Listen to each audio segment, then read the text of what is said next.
This century has taught the most appalling lesson of all, which is that very nearly a whole people may be reduced to ash, consumed utterly and scattered, along with everything that was holy to them, their prayer books and prayer shawls, their scrolls, their houses of worship. But on the day before Passover, it bears pointing out that song cannot be burned.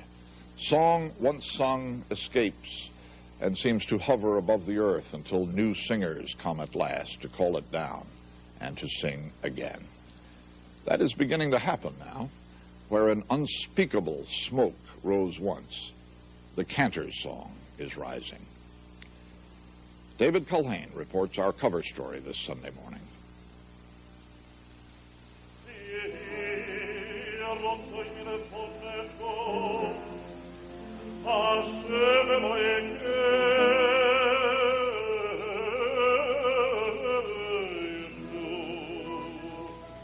Once there was a great community of Jews living in Eastern Europe. Russia, Poland, Czechoslovakia, Hungary, Romania.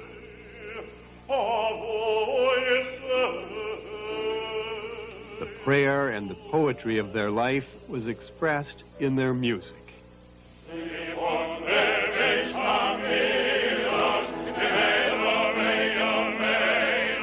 The music swelled up to the sky.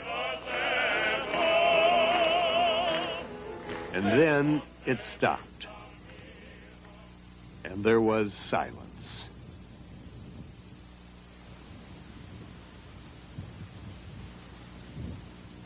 First, it was fascism and the Holocaust. And then it was communism that tried to silence belief and the music. But at this time of extraordinary political change in Eastern Europe, the belief and the music of Judaism are returning to an area where they have often been unwelcome. A group of internationally renowned cantors have taken advantage of these developments to come back and sing the prayer and the poetry of their people.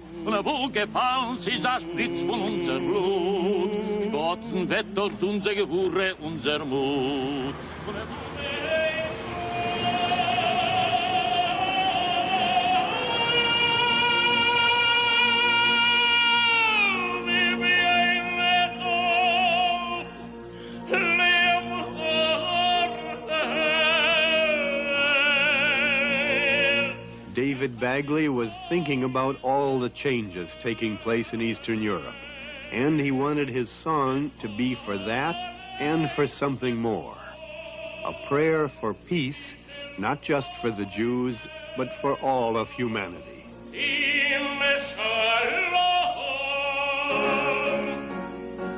Now, I offer this prayer not necessarily because of changes that have taken place, but the inner peace that the human being should find in a surrounding that will be peaceful, hopefully will be peaceful.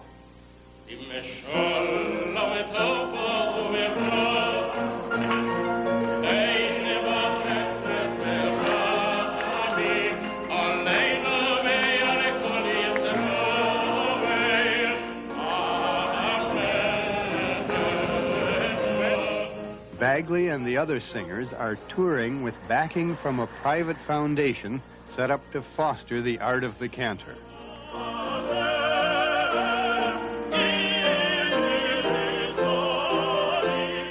This is a concert at a synagogue in Budapest.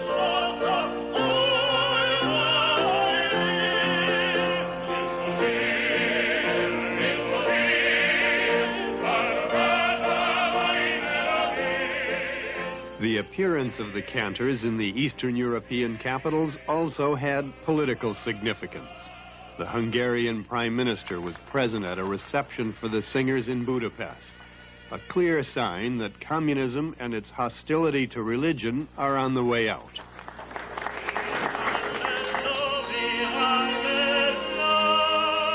The cantors then performed with the State Opera House Orchestra.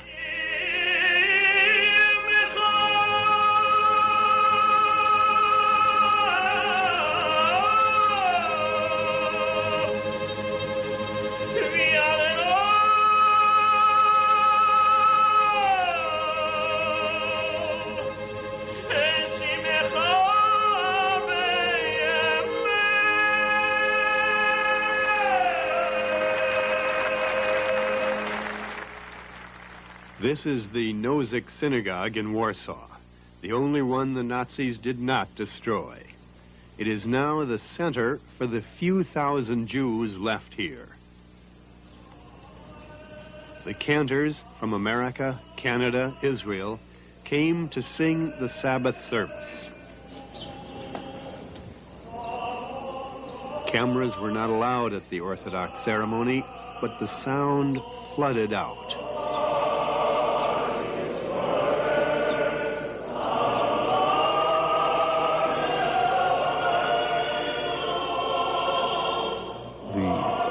Synagogue that has survived the Holocaust in Warsaw, a city that at one time had 500,000 Jews. Moshe Schulhoff, the chief cantor at a synagogue in Los Angeles, led the service on Saturday morning in Warsaw.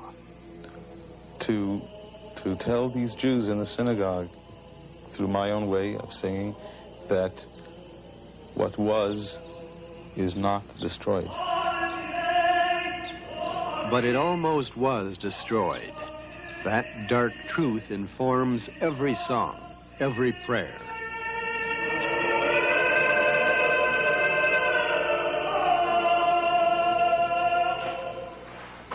It was misgiving because it says outside it's infection, but actually this was the way you can get to the gas chamber. The cantors went to Majdanek concentration camp in Poland and offered a memorial service.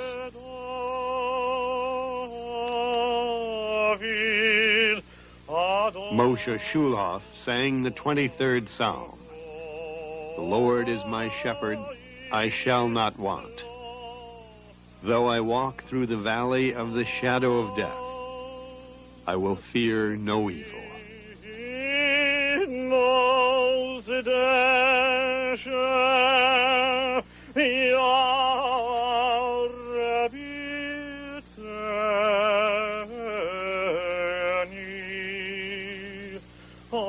I would never would have imagined that I will ever return to Poland. Isaac Goodfriend is the cantor at a synagogue in Atlanta.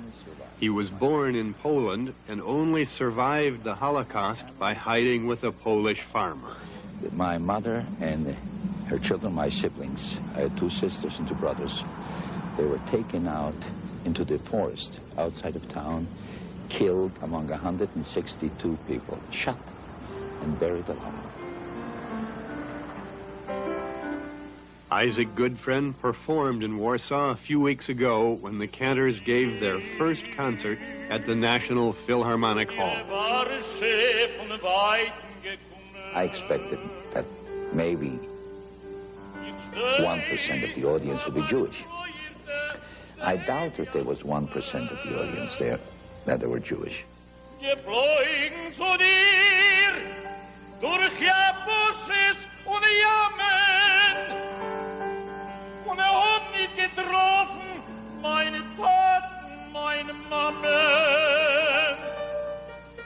Poetry is there. Poetry survived all these years, all the persecution. And poetry can never die. They didn't kill the faith. They didn't kill the feelings. They didn't kill the faith. They didn't kill the feelings. And that was most evident in the temples. This is the Dohányi Synagogue in Budapest.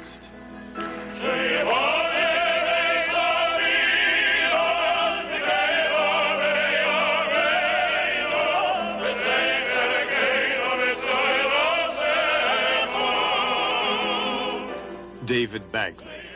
What is happening in these concerts and these tours, my personal faith in the words of the prayers are being reaffirmed, strengthened.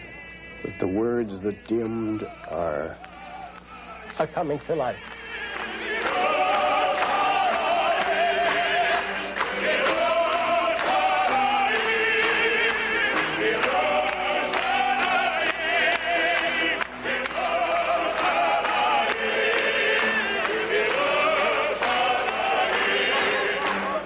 What was it that the Cantors brought back to these communities?